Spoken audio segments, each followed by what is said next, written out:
Shalom saudaraku, Shalom yang ada di YouTube dan Shalom yang ada di TikTok ibadah singkat siang ini. Sebelum kita mendengarkan firman Tuhan, saya ajak kita semua merendahkan hati kita dan kita bersatu dalam doa.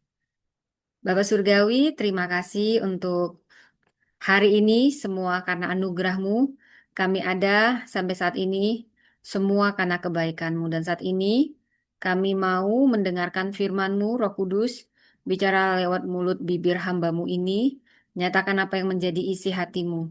Terima kasih Tuhan, sembunyikan hamba di balik kuasa salib-Mu, urapi hamba, penuhi dengan karunia hikmat, pengetahuan yang hanya memberitakan pengajaran akan kebenaran firman Allah dan segala kuasa yang menghalangi, mencoba menghalangi, dihancurkan, dipatahkan oleh kuasa darah Kristus.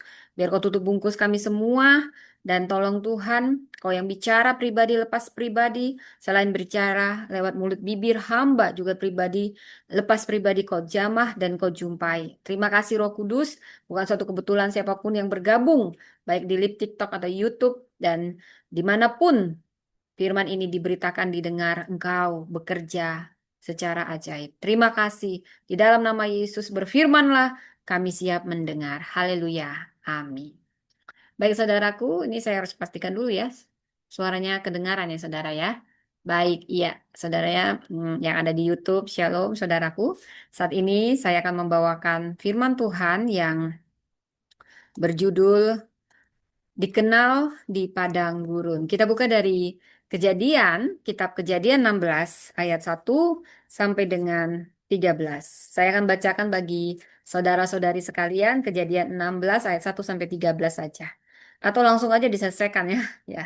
Hagar melahirkan Ismail bagi Abram. Sarai istri Abram tidak melahirkan anak baginya. Ia mempunyai seorang hamba perempuan bernama Hagar, orang Mesir. Berkatalah Sarai kepada Abram, engkau tahu, Tuhan tidak memperkenankan aku melahirkan anak. Hampirilah hambaku itu, mungkin melalui dialah aku dapat memperoleh anak. Abram mendengarkan perkataan Sarai. Sarai, istri Abram, mengambil Hagar, hambanya orang Mesir itu, dan memberikannya kepada Abram, suaminya, untuk menjadi istrinya. Ketika itu Abram sudah tinggal di tanah Kanaan selama 10 tahun. Abram menghampiri Hagar dan perempuan itu mengandung. Ketika Hagar tahu bahwa ia mengandung, ia memandang rendah nyonyanya. Disinilah konflik muncul ya. Kata Sarai kepada Abram, penghinaan yang kuderita ini adalah kesalahanmu. Memang aku yang memberikan hambaku ke pangkuanmu, tetapi baru saja ia tahu bahwa ia mengandung. Ia memandang rendah terhadap aku. Tuhan kiranya menjadi hakim antara aku dan engkau. Kata Abram kepada Sarai, dia hambamu, dia dalam kuasamu. Lakukanlah kepadanya apa yang kau pandang baik. Lalu Sarai menindas Hagar sehingga ia lari meninggalkannya. Malaikat Tuhan menjumpai Hagar dekat mata air di jalan Syur, sebuah mata air di padang gurun. Katanya Hagar hamba Sarai, dari manakah engkau dan kemanakah engkau akan pergi? Jawabnya, aku lari meninggalkan Sarai nyonyaku. Lalu kata malaikat Tuhan kepadanya, kembalilah kepada nyonyamu, tunduklah di bawah kuasanya. Malaikat Tuhan berkata lagi kepadanya, aku akan membuat keturunanmu sangat banyak, sehingga tidak dapat dihitung karena banyaknya. Berkatalah pula malaikat Tuhan kepadanya, engkau sedang mengandung dan akan melahirkan seorang anak laki-laki. Engkau akan menamainya Ismail, sebab Tuhan telah mendengar tentang penindasan atasmu. Dia akan menjadi seorang manusia seperti keledai liar. Tangannya akan melawan setiap orang dan tangan setiap orang akan melawan dia. Dimanapun dia menetap, ia menentang semua saudaranya. Kemudian Hagar menyebut nama Tuhan yang telah berfirman kepadanya itu. Engkaulah El Roy, sebab katanya, Sungguhkah di sini aku telah melihat Dia yang melihat aku. Itulah sebabnya sumur itu disebut sumur Lahai Roy, yang letaknya di antara Kades dan Beret. Hagar melahirkan seorang anak laki-laki bagi Abram, dan Abram menamai anak yang dilahirkan Hagar itu Ismail. Abram berumur 86 tahun ketika Hagar melahirkan Ismail bagi Abram. Demikianlah firman Tuhan. Terpujilah nama Tuhan. Saudaraku, saya memberi judul khotbah firman Tuhan hari ini, dikenal di padang gurun. Ini kisah yang menyentuh saudara ya. Dikenal di padang gurun bagaimana kisah tentang Hagar, wanita pertama yang dijumpai oleh Allah ya saudara. Jadi yang dijumpai adalah seorang budak ya. Siapa sih yang menduga seorang budak akan mendapat privilege dijumpai Tuhan yang pertama kali. Saudara, saya nyalakan dulu ini ya. Ya. Jadi saudara, kita akan bahas Hagar ini secara mendalam saudara ya. Jadi siapakah Hagar? Mungkin saya akan sedikit saja membuka Hagar ini siapa ya. Hagar. Kita bisa baca kisahnya yang sangat menyentuh di Kejadian 16 dan di Kejadian 21 ayat 8 sampai 21 khususnya. Hagar, kita akan tahu bahwa dia adalah perempuan Mesir ya saudara ya. Perempuan Mesir yang luar biasa, dari seorang awalnya seorang budak akhirnya menjadi utusan di mana banyak bangsa juga lahir dari keturunan Hagar ya. Kalau dipikir-pikir ya Hagar ini bisa dibilang dapat durian runtuh ketika Sarah yang tidak sabar memilih meminjam rahimnya, saudara ya. Walaupun memang eh, Hagar nggak pernah ditanya, dia hanya dijadikan objek untuk mimpi dari Sarai. Hagar banyak yang belum pasti arti namanya, tapi biasa disebut pelarian, asing. Dia perempuan Mesir, dia hamba dari Sarai. Ya, kita baca ya, dia adalah ibu Ismail dan dialah wanita pertama yang pernah dijumpai malaikat Tuhan. Wow. Dialah perempuan pertama karena perjumpaan pribadinya dengan Tuhan. Dialah yang pertama kali perempuan menyebut nama Allah secara pribadi. Dia menyebut nama Allah El Roy, saudara. Dia juga satu-satunya perempuan yang pernah menerima janji keturunan besar selain Sarah. Ya, wah ini luar biasa.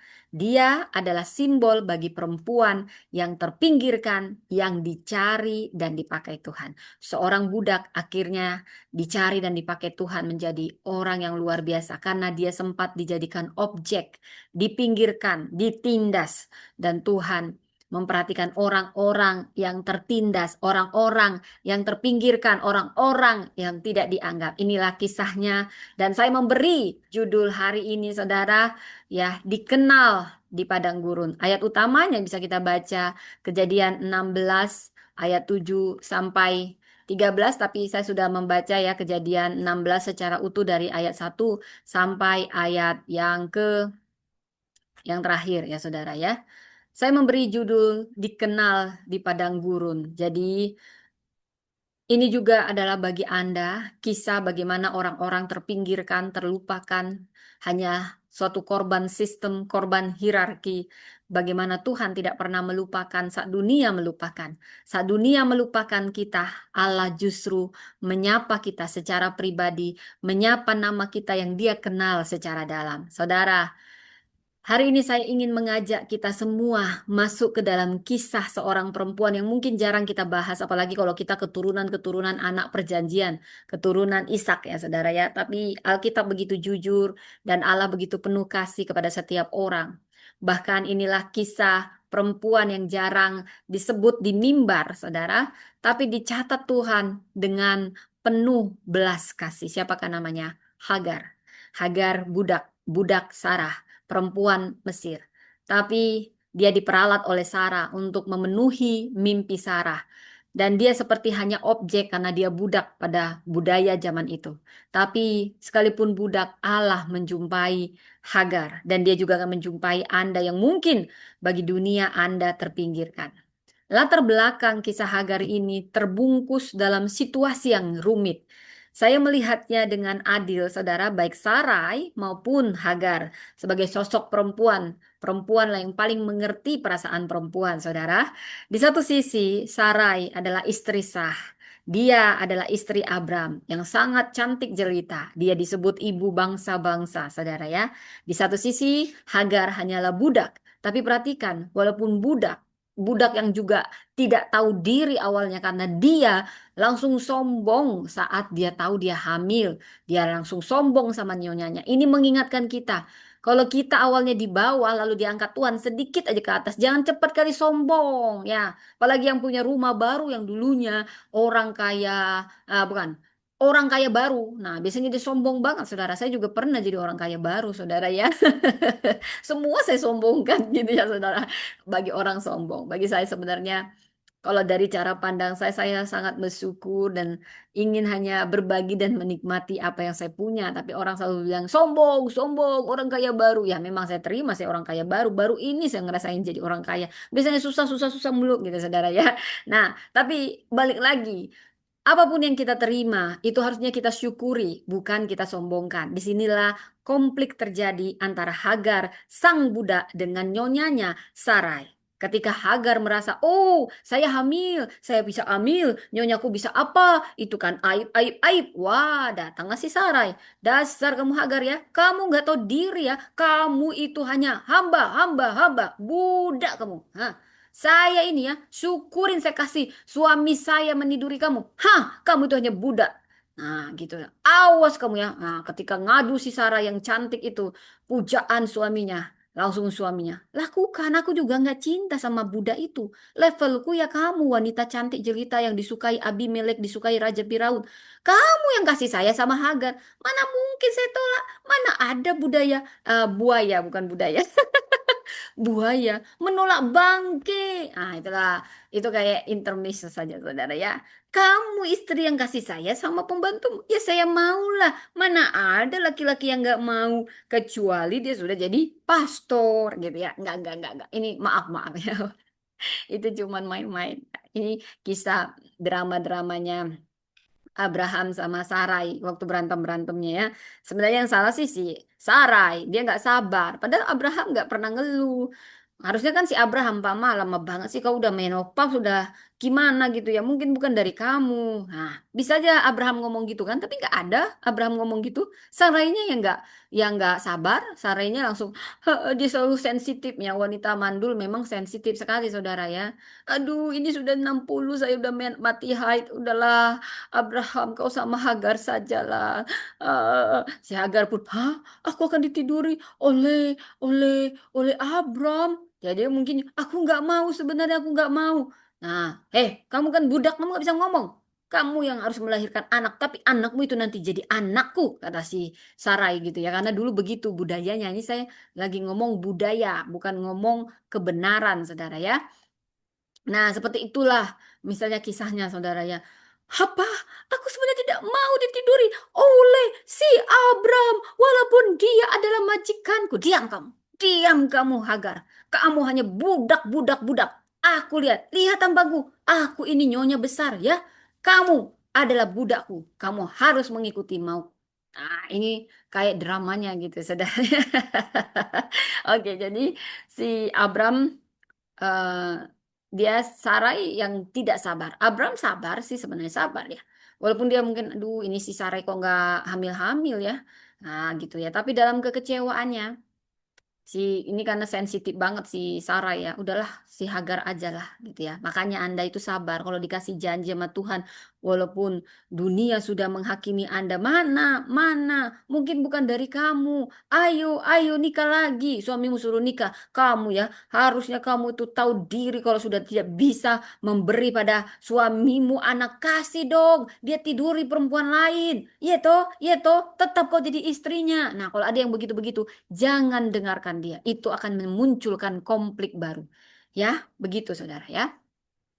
Jadi Sarai istri Abram tidak kunjung memiliki anak dan dalam kekecewaan Sarai dia memberikan Hagar terburu-buru, saudara. Hagar budaknya sendiri dia beri kepada Abram suaminya agar darinya lah lahir keturunan. Sarai memakai logikanya. Dan dia nggak pernah tanya, Hagar kau mau nggak ditidurin suamiku? Mau nggak kita begini-begini? Nggak pernah. Dia langsung aja, alah dia kan budak, budak harus patuh sama nyonyanya gitu saudara ya. Tapi keputusan yang dibuat oleh Sarai ini adalah hasil emosional, yaitu ambisinya, bukanlah janji Tuhan. Tuhan tidak pernah memberi janji dengan jalan yang salah. Ini jalan yang salah. Jadi saya mau katakan poligami, selingkuh, tidurin perempuan lain, itu bukan jalannya Tuhan. Kalau Tuhan sudah berjanji kasih kalian anak, mau umurmu, mau umur suamimu 50 tahun, lain hal kalau memang Tuhan gak pernah suruh nggak pernah menjanjikan, tapi kalau Tuhan sudah menjanjikan, sabar, sabar, sabar, ngerti ya? Jangan kau ambil perempuan lain. Jadi konflik itu, jadi masalah itu nanti ya. Kecuali Tuhan memang nggak pernah ngomong apa-apa, bolehlah kamu begitu. Ini kalau udah diomongin, percayalah Tuhan pasti menepati janjinya, saudara ya. Jadi keputusan si Sarai adalah ambisinya, bukan melekat pada janji Tuhan. Ini juga yang membuka jalan luka bagi dirinya. Dia terluka, Sarai terluka, Abram terluka, Hagar apalagi terluka. Ya, baru dia sedikit naik si Hagarnya langsung gak tahu diri, langsung ditindas. Hagar sebenarnya perempuan yang tidak dipilih. Dia juga nggak pernah diminta pendapat karena dia budak, nggak dianggap penting dalam bersuara. Bahkan dia nggak pernah diberi ruang untuk menjadi dirinya sendiri. Namanya budak. Budak itu nggak dipanggil dengan nama, di label, saudara. Satu, dua, tiga, budak satu, budak dua, budak tiga. Sudah terbiasa budak. Jadi bisa juga kita memahami psikologis Hagar yang tiba-tiba dikasih tempat jadi ditiduri sama Abram, majikannya langsung hamil. Wah, aku hamil. Ha, berarti aku lebih tinggi dari Sarai, istri Abram itu. Nah, ini sombong. Ini sombong. Seperti firman Tuhan berkata, kesombongan mendahului kehancuran. Makanya kalaupun kamu hamil sama majikan, diam aja. Syukuri. Terima kasih Tuhan. Semoga ini menjadi pintu yang membuka pintu kesempatan bagiku. Agak-agak mirip lah sama nyonyaku. Gitu. Bukan jadi sombong gitu ya. Oke, itu trik gitu ya. Karena ya biasanya orang-orang sukses itu mulai dari orang-orang kecil ya. Tapi yang membedakannya, saudara, dia itu dalam cara pengemasannya ya. Siapa sih kita yang nggak pernah susah? Jadi kalau kita pun senang dikit, jangan langsung senang dan merendahkan orang. Harus bersyukur boleh, tapi nggak boleh merendahkan orang. Nah ini si Hagar, dia lupa diri sesaat. Dia langsung pikir dia udah jadi nyonya. Ah, aku hamil, aku sama Abraham, aku hamil. Rasain kamu Sarai. Hahaha, aku sekarang lebih tinggi karena terkutuklah yang mandul. Tidak tahu diri datang Sarai yang cantik jelita disukai banyak pria, wanita elegan, wanita ningrat yang asli. Oh, kamu ya, kamu tetap budak. Sekali budak sampai mati kamu budak kalau aku tidak bebaskan kamu. Nah, dia menindas. Wanita yang sudah marah, saudara ya, wanita yang sudah marah, dia bisa lebih kejam dari Hitler dalam menindas.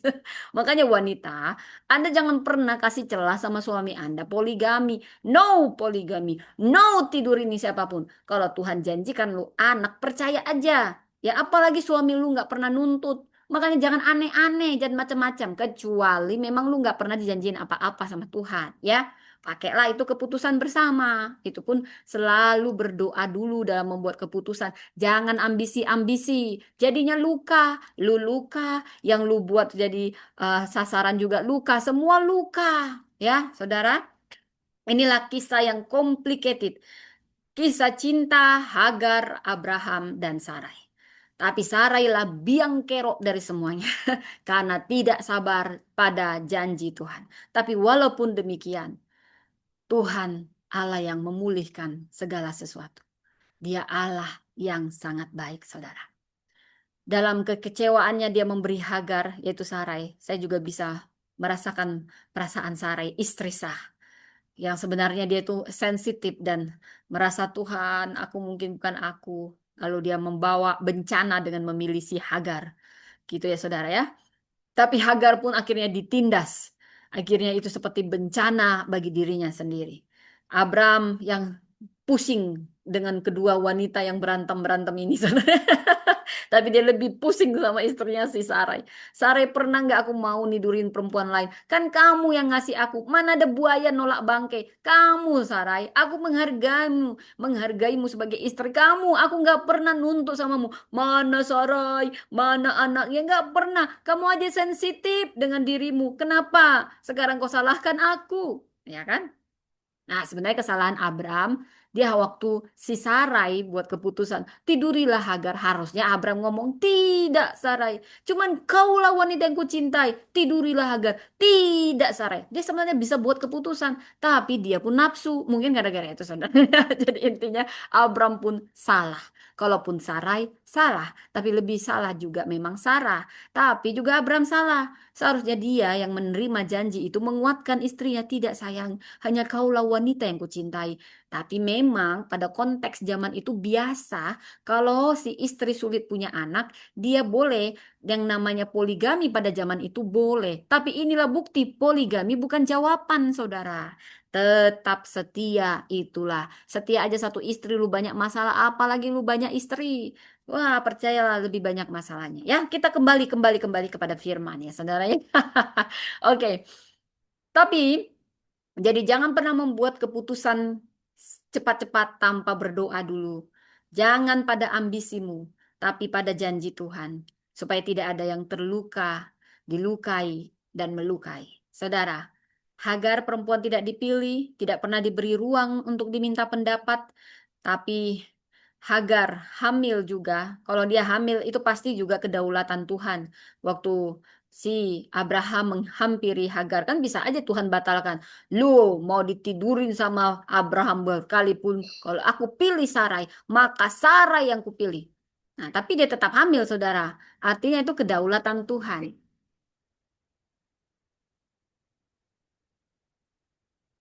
Maaf ya, saudara. Oke. Dia melarikan diri di padang gurun, dan Tuhan datang secara pribadi kepada Hagar. Peter, Tuhan lebih sering hadir dalam keheningan padang gurun daripada dalam sorak-sorai istana. Saya ulang, Tuhan lebih sering hadir dalam keheningan padang gurun daripada dalam sorak-sorai istana. Ini seperti firman Tuhan. Tuhan itu dekat kepada orang yang remuk hati. Anda remuk hati saat ini. Rasakan kedekatan Tuhan. Tuhan nggak peduli karena Anda remuk hati karena kesombongan Anda sendiri. Itulah saudara sok jago banget Anda sendiri yang cari gara-gara. Tuhan tidak lihat itu. Tapi dia lihat semua tangisan air mata tanpa dia harus ngungkit. Makanya kau jangan sok jago, sombong kali sama nyonyamu. Gak pernah Tuhan begitu. Kamu budak tahu diri dong kamu. Memang Sarai kok yang kujanjiin. Kamu baru aja ditidurin Abram. Udah sombong. Gak pernah Tuhan begitu. Dia hanya bilang, dia begitu dekat sama Hagar. Walaupun Hagar budak dan dianggap biasa, nggak dianggap manusia, tapi Tuhan menganggapnya. Wow, Tuhan kita Maha Kasih. Saya membagikan 3 pesan di sini untuk kita ingat, saudara. Mungkin Anda adalah Hagar-Hagar zaman modern. Mungkin kita juga pernah sombong, sedikit diangkat Tuhan. Biasanya kita jadi budak, nggak dilirik. Tapi mau apapun kesalahan kita, Tuhan tidak pernah melihat kita. Dia hanya dekat dan hadir sama setiap orang yang remuk hati. Tidak peduli remuk hatinya itu hasil dari kesalahannya sendiri. Tidak peduli Anda budak atau Anda nyonya besar atau apapun. Tuhan dekat pada orang-orang yang remuk hati. Pesan pertama, Tuhan akan menemukan kita di tengah pelarian kita. Bila kita membaca dari Kejadian 16 ayat 7, lalu malaikat Tuhan menjumpainya dekat suatu mata air di padang gurun. Hagar tidak pernah mencari Tuhan, mungkin dia nggak kenal Tuhan juga. Tapi dia juga nggak berdoa, nggak ada ayatnya dia berdoa. Dia nggak pernah bernyanyi seperti Daud bernyanyi. Seperti rusa. Kalau Daud memang dia sangat indah dengan kidung pujiannya yang menyentuh hati Tuhan. Hagar hanya lari, taunya cuma nangis mengasihani dirinya sebagai budak. Aku habis manis sepadi buang mentang-mentang aku budak Tuhan. Dia hanya lari mungkin begitu. Tapi Tuhanlah yang mengejar Hagar. Tuhanlah yang mendekat kepada Hagar. Bukan karena Hagar pantas. Bukan siapa-siapa Hagar. Gak ada apa-apanya Hagar. Bayangkan seorang perempuan duduk di halte malam hari. Dia ditinggal pasangan, dia kehilangan pekerjaan, dia merasa hidupnya tidak berarti. Dia hanya menatap langit sambil berkata, Tuhan, apakah kau benar hadir? Apakah kau benar ada? Apakah kau benar peduli sama aku yang gak biasa dipedulikan manusia ini? Dan saat itu bukan hanya manusia yang datang, tapi Tuhan datang dengan damai yang tidak bisa dijelaskan. Seperti itulah kira-kira yang dialami Hagar, saudara. Saudara, kadang kita nggak perlu bersuara keras untuk didengar oleh Tuhan. Di pelarian kita sekalipun, di persembunyian kita sekalipun, Tuhanlah yang mengejar kita. Kasih Tuhanlah yang mengejar kita. Siapa kita? Dialah yang mengejar kita, saudara. Kaulah Tuhan, tempat persembunyian. Walaupun Hagar hanya budak, jarang kita bahas. Kita lebih membahas Sarah mungkin. Tapi Alkitab begitu jujur. Hagar hanya budak Mesir, budaknya Sarai. Bahkan kadang Tuhan menyetujui penindasan yang dilakukan Sarai. Karena memang anak perjanjian dari Sarai. Sarai lah biang kerok yang tidak sabar. Tapi Tuhan juga memperhatikan Hagar yang tidak diperhatikan dunia ini. Kamu memang budak, budak, budak, budak. Kamu di bawah kekuasaan Sarai. Hah, ngapain kamu nuntut lebih? Tapi Tuhan tidak menganggap dia budak. Dia suatu pribadi yang dikenal. Saudara, Tuhan justru menampakkan diri kepada Hagar, bukan kepada Sarai, bukan kepada Hawa, wanita pertama. Sarah, ibu bangsa-bangsa, istri Abraham, wanita yang cantik sekali.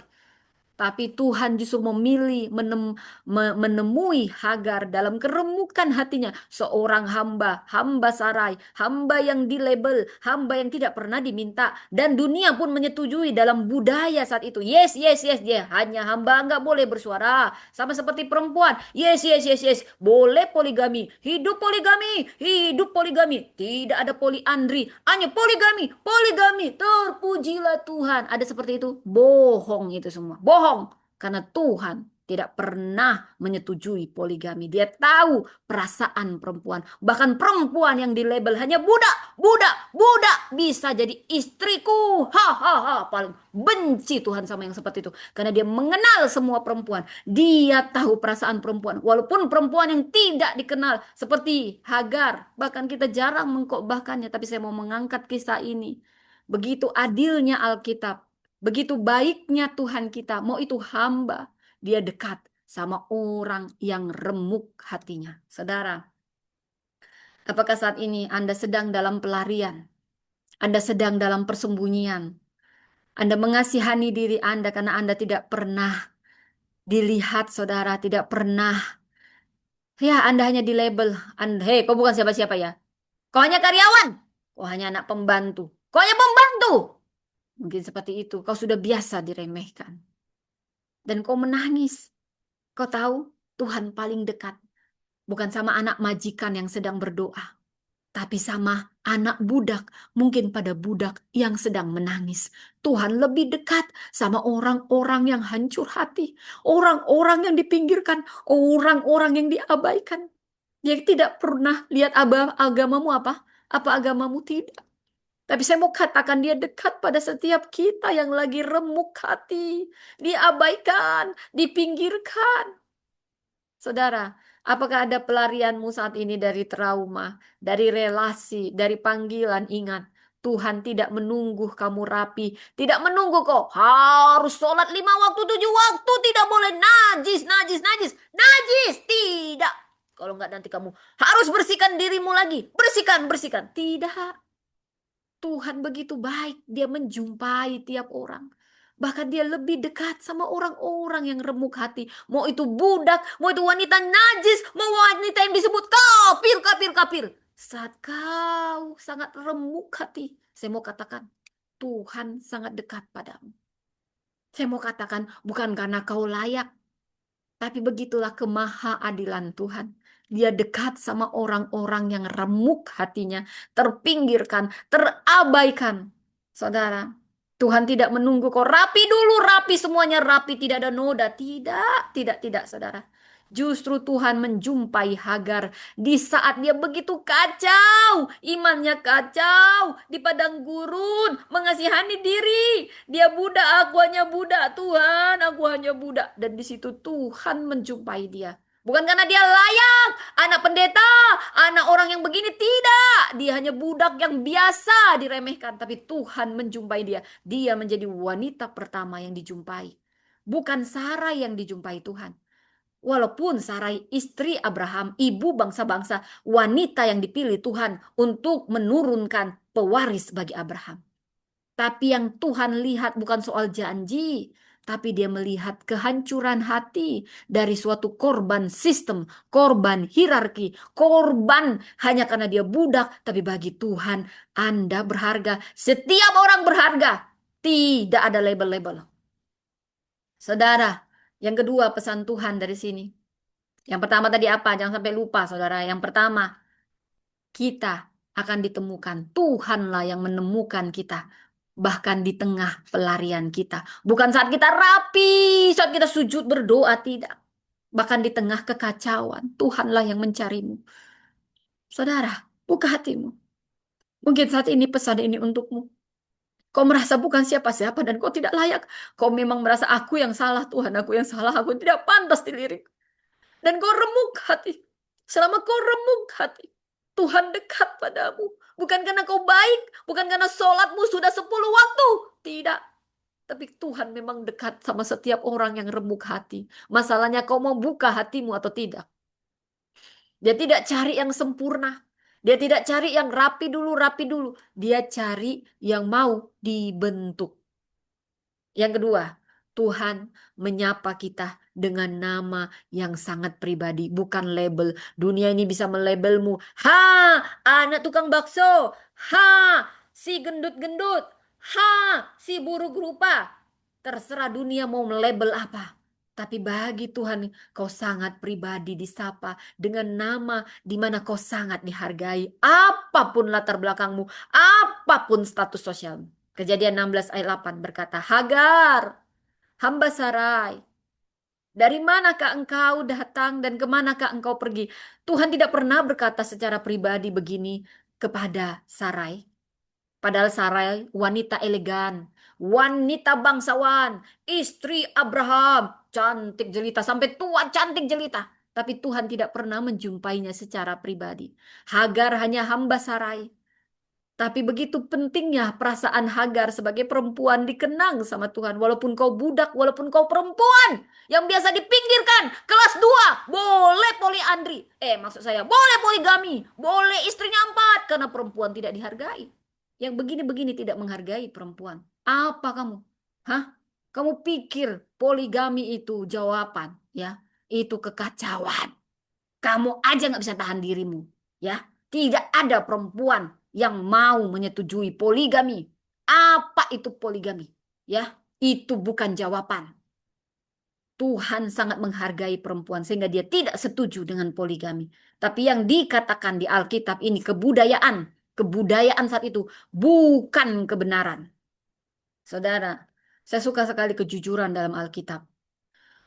Hagar hamba Sarai, dari manakah engkau datang dan kemanakah engkau pergi? Tuhan menyebut namanya, bukan hanya identitas sosialnya pada saat itu dia adalah budak, budak Sarai, hamba Sarai, tapi juga dia punya nama pribadi dari Tuhan. Dunia ini bisa melabel kita apapun, si jelek, si buruk rupa, si anak pembantu, si cacat, terserah. Tapi saya mau katakan, Tuhan dekat sama orang-orang yang terabaikan. Tuhan punya nama yang indah buat kita semua. Dan Hagar disentuhnya secara pribadi. Itu berarti Tuhan tahu siapa dia, bukan hanya statusnya. Saudara, nama adalah pengakuan eksistensi. Dengan menyebut nama, Tuhan sedang meneguhkan kita bahwa kita berharga. Makanya orang juga nggak suka disebut, "Hei, yang baju hitam." Saya nggak suka, saya ada pernah perempuan begitu. "Hei, ibu yang baju merah jambu." Padahal dia tahu nama saya. Dia nggak mau nyebut nama saya, kayak najis banget bagi dia nama saya. Mungkin karena begitu banyak orang yang menjelek-jelekkan saya. Dan yang dia dapat hanya bagian yang jelek-jeleknya. Sampai dia menyebut, padahal dia bukan siapa-siapa juga dibanding saya ya. Tapi segitunya dia nyebut, "Hey." Ibu yang bajunya merah putih, padahal dia tahu nama saya. Nah, saya paling benci sama yang begini. Udah bukan siapa-siapa, ya kan? Nyebut saya juga merah putih. Saya bilang nama saya Priscilla. Kamu tahu nama saya Priscilla, sebut dengan baik. Itu banyak yang kesombongan itu bukan hanya orang kaya yang sombong. Orang miskin jauh lebih sombong, saudara. Sombong itu bukan lihat kaya miskin, bukan lihat pintar bodoh, bukan lihat dia itu orang berpendidikan atau tidak. Bahkan banyak orang miskin, orang tidak berpendidikan jauh lebih sombong daripada orang yang berpendidikan, daripada orang kaya. Jadi itu kesombongan adalah sikap hati. Ya, kalau yang denger ini bertobat kamu kalau pernah melabel-label saya. Hei, ibu yang bajunya merah putih, padahal dia tahu nama saya. Mungkin dia sudah terbiasa mendengar yang jelek-jelek aja dari saya. Dia sudah duluan melabel, apalagi kalau ada orang yang iri sama kita, jelek-jelekin kita, saudara ya. Lalu karena yang jelek-jelekin temannya, dia pun ikut-ikutan nggak suka sama yang dijelek-jelekin. Padahal ini mengajarkan kita, kalaupun ada teman kita gosipin orang, jangan langsung kok ikutan benci sama itu orang. Kan orang itu nggak jahat sama kamu. Jangan langsung percaya semua orang. Kayak gitu ya saudara ya. Itu namanya label. Nggak boleh begitu. Jangan melabel orang. Karena tidak enak di label. Jadi kita kembali kepada kasus harga. Banyak perempuan hanya disebut istri. Istri dari ini, mama dari ini, karyawan di sini. Tapi tahukah saudara? Tuhan menyebut kita dengan nama secara pribadi. Karena identitas kita tidak tergantung pada posisi sosial, melainkan pada relasi dengan Tuhan. Identitas kita tidak ditentukan posisi sosial, tapi relasi kita dengan Tuhan. Tuhan tidak memanggil kita berdasarkan nama, masa lalu, atau gelar sosial kita, tapi berdasarkan siapa kita di matanya. Sekali lagi saya ulang, Tuhan tidak memanggil kita berdasarkan masa lalu kita, status sosial kita, tapi siapa kita di matanya. Saudara coba tenangkan. Ambil waktu sejenak hari ini, tulis namamu dan sebut identitasmu yang Tuhan tetapkan atas dirimu. Katakan aku dikasihi, aku dilihat Tuhan, aku dikasihi Tuhan, aku diberdayakan Tuhan.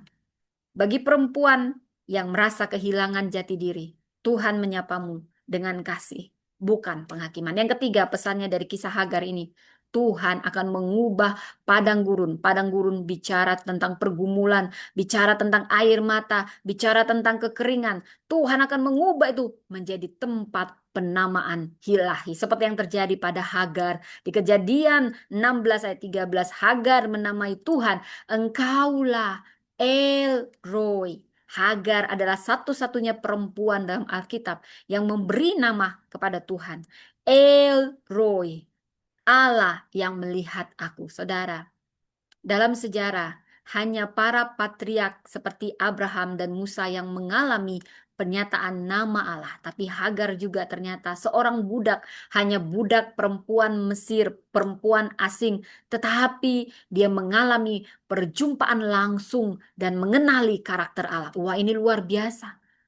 Saudara, kita sering berpikir bahwa hanya orang besar yang bisa punya pengalaman rohani. Hamba Tuhan yang besar, orang yang besar, keturunan pendeta besar. Tidak.